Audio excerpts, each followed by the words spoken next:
ទឹកខាងហ្គេមតែគេហៅទឹកខាងហ្គេមហ្នឹងបាទយើងបើកវាមកហើយយើងដាក់វាចូល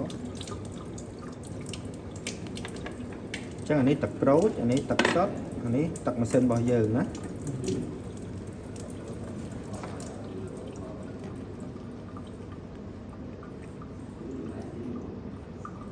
បស់យើងពោស្វាយបញ្ជាក់ថា pH វាមានកម្រិតវាអានេះទឹកក្រូចអញ្ចឹងយើងមើលក្នុងប្រទេសនេះនៅក្នុងប្រទេសនេះគឺថាបើសិនជា pH ដែលមានចាប់ពី9ឡើងទៅគឺវាមានពណ៌ស្វាយ9វាមានពណ៌ខៀវរាងស្លេក8វាមានពណ៌រាងខៀវ7វាមានពណ៌ពណ៌ទួយចេកបាទពេលអាស៊ីតវាមានកម្រិតពណ៌លឿងឡើងទៅអញ្ចឹងយើងមើលទឹកក្រូចក៏វាកម្រិតអាស៊ីតវាដែរទឹកសុទ្ធយើងធម្មតាក៏មានកម្រិតអាស៊ីតដែរពេលទឹកយើងមាន pH បាទ pH វាអញ្ចឹងនៅក្នុងហ្នឹងរីកមិនអពីដុកទ័រគឺយើងហូប 9.5 វាល្អដោយសារកាលណាយើងហូបវាជាប្រចាំវាប្រឆាំងនឹងមហារីកវាមិនអាចឲ្យយើងមានមហារីកអញ្ចឹងណាកាលណាយើងហូបពី 8.5 ឡើងគឺអ្នកដែលប្រឈមនឹងមហារីកគឺទាបបាទអញ្ចឹងយើងឃើញកម្រិត pH របស់វាអញ្ចឹងយើងមើលទឹករ៉ាត់របស់យើងយើងកាច់ញ៉ៃមកនេះទឹករ៉ាត់ឲ្យវាអត់បុកទៅម៉ាស៊ីនទេបាទយើងបើកទឹករ៉ាត់នឹងរត់តកទឹករបស់យើងខាងក្នុងពេញហ្នឹងនេះមកតើកម្រិត pH វាប៉ុន្មាន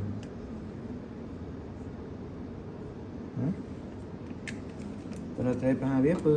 ពណ៌ព្រួយចេកណាកម្រិតវា7បានថាណឺតកំហាប់អាស៊ីតនិងកំហាប់ម៉ាស់គឺ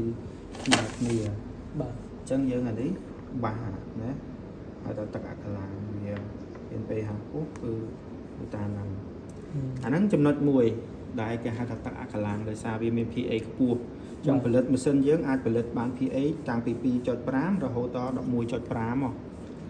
11.5 គឺសម្រាប់ធ្វើលាងបន្លែលាងអីទីទៀតខ្ញុំ detail ពី option របស់វាគេប្រើអីសម្រាប់អីអញ្ចឹងណាបាទអាហ្នឹងទី1ចំណុច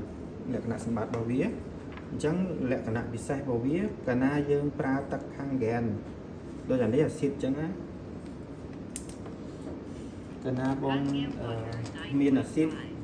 មានបញ្ហានៅក្នុងខ្លួនយើងញ៉ាំទឹកខាងហ្គេមមក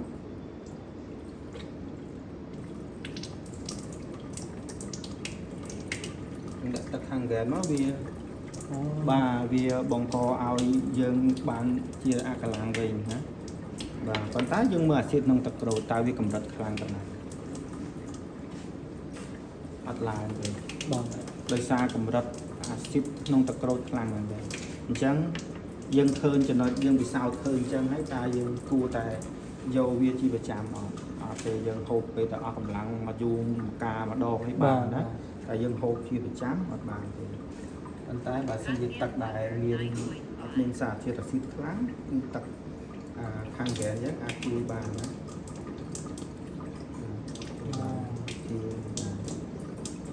អាហ្នឹងលក្ខណៈសម្បត្តិរបស់វាទី1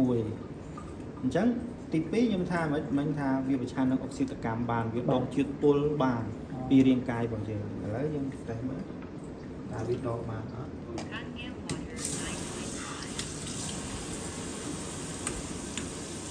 ខ្ញុំដាក់មេតាឌីន2កែវចូលជាមួយគ្នាអានេះមេតាឌីននោះណាប់លៀងតបើយើងបាទអាហ្នឹងបើយើងញ៉ាំពុលយើងដាក់មកយើងដាក់2តំណក់ដូចគ្នាមក1 2 1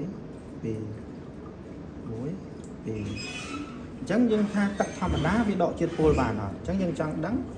យើងដាក់វាមកពីទឹកធម្មតាអត់ទេបាទទឹកធម្មតាពុលនៅដើមបាទវានៅលើបាទទឹកខាងហ្គេម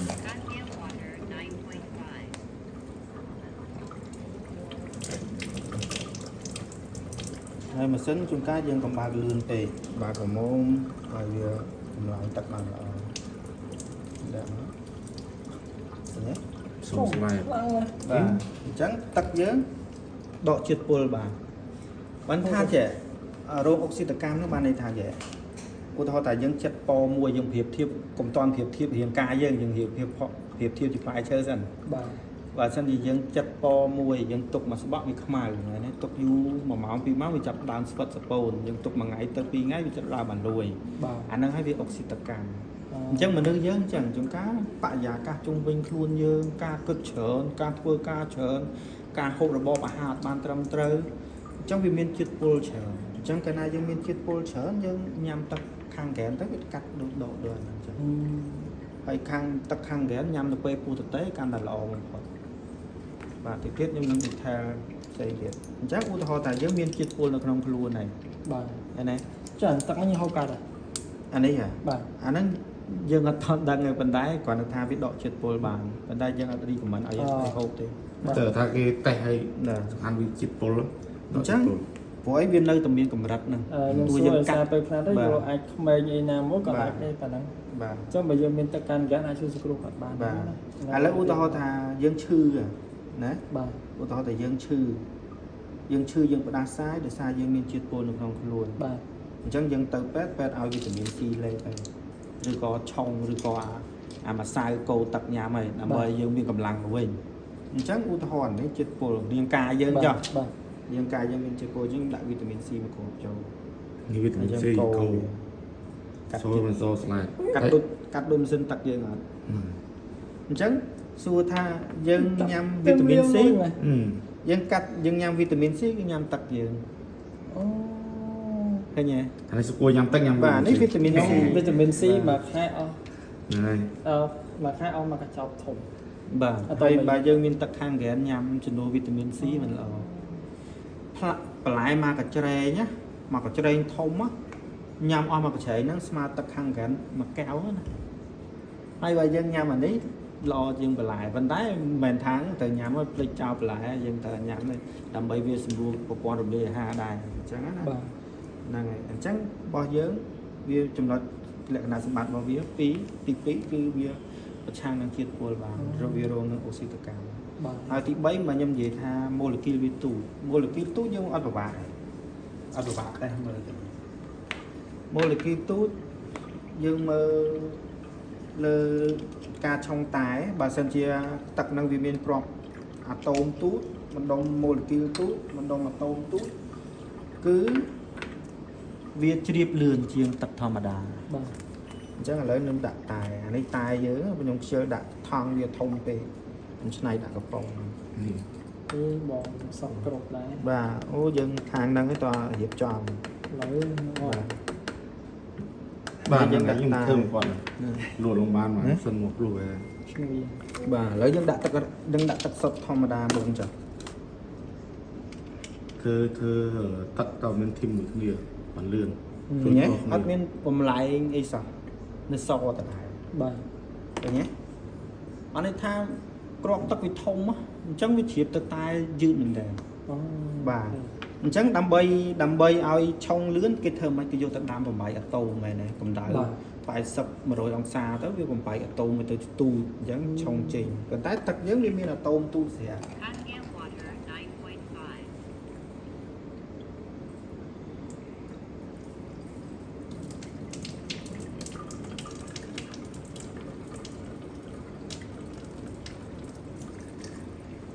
ខ្ញុំដាក់ភ្លាមចេញភ្លាម ពណ៌វាលឿនដូចចាំមិនកាន់តក្តៅទេ យ៉ា ចាំបានន័យថាវាអាម៉ូលេគុលរបស់វានោះ ហើយអានេះបើសិនជាយើងបើថាទោះយ៉ាងណាក៏វាមិនដូចទឹកក្តៅដែរមែនទេប៉ុន្តែបើយើងចង់ញ៉ាំតែបាទ 50% ទេណា បាទបើយើងចង់ញ៉ាំតែត្រជាក់អីយើងដាក់រៀងច្រើនជាងហ្នឹងតិចណាចាំតែ5នាទី បាទ នេះបាទហើយរសជាតិខ្លះខុសគ្នាបាទតែហាត់ហាត់អានេះឃើញ នេះឈ្ងុយក្អោប បាទវាចេញក្លិនបាទហើយ បាទ អានេះថាវាធ្វើការនៅក្នុងតែហ្នឹងបាទអញ្ចឹងចំណុចសំខាន់ម៉ាស៊ីនរបស់យើងមាន3ហ្នឹងហើយយើងចង់ដឹងថាម៉ាស៊ីនយើងមាន hydrogen អត់ដែលបង្កឲ្យមាន pH ខ្ពស់នេះយើងចង់ដឹងណា បាទ យើងមើលអាហ្នឹងយើងដឹងមកតង់ថាវាមាន hydrogen ហើយមែនទេអញ្ចឹងយើងចង់ដឹងយើងដុតមើល ខ្ញុំប្ Hotgam រាប់ water យើង 9.5. ដុតមើលទៀតដុតមើលមកតើវាមាន hydrogen វាផ្ទុះហើយ ដូចវាសេវទេ ឃើញទេផ្ទុះអត់ឃើញទេ ទុក បាទផ្ទុះអត់ ជួយ ឃើញទេដាក់កាមេរ៉ាជិតមកចាប់សម្លេងបាន ឃើញទេ អូខេអូ ឃើញ ខេ ទេឥឡូវយើងដាក់ទឹកថែបយើង แค่ไปตัดแค่ អត់ផ្ទុះទេ ตัวตัวต่องอ អត់អត់ផ្ទុះដែរឃើញទេ អូ ដោយសារយើងមានហើយ เลยตัดตานู้นตามไว้ด่านู้น Passenger ขายยังไงแล้วยิงคอ load ตอนนี้ 9.5. เอาคนมือคนกลางเลย rồi យើងដុតទឹកយើងណា นี่คลังนี่เอาตรงนั้น ឃើញទេទូបាត់ សូពឹកមក អានេះបាត់ដាក់ម៉ៃកាន់តែល្អ អត់ចាខ្ញុំមិនដាក់ម៉ៃរបស់និយាយតាមច្បាស់ជាងនេះ ឃើញទេវាទូចឹងចំណុចសំខាន់របស់យើងគឺចឹងហ្នឹងដូចមកទឹកប៉ុណ្ណឹង